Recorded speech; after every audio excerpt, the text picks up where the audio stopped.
আসসালামু আলাইকুম রহমতুল্লাহ। আজকে আমার সাত বাগান থেকে একটি তরমুজ হারভেস্ট করব ইনশাআল্লাহ। এই তরমুজটাকে কেটে নেব এখন।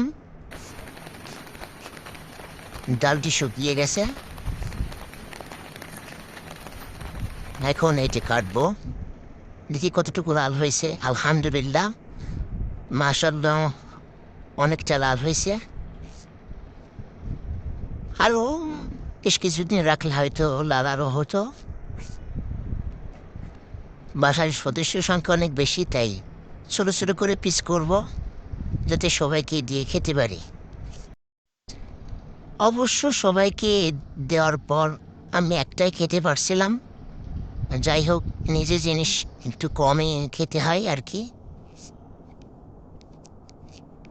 সবাই ভালো থাকবেন। আসসালামু আলাইকুম রহমতুল্লাহ।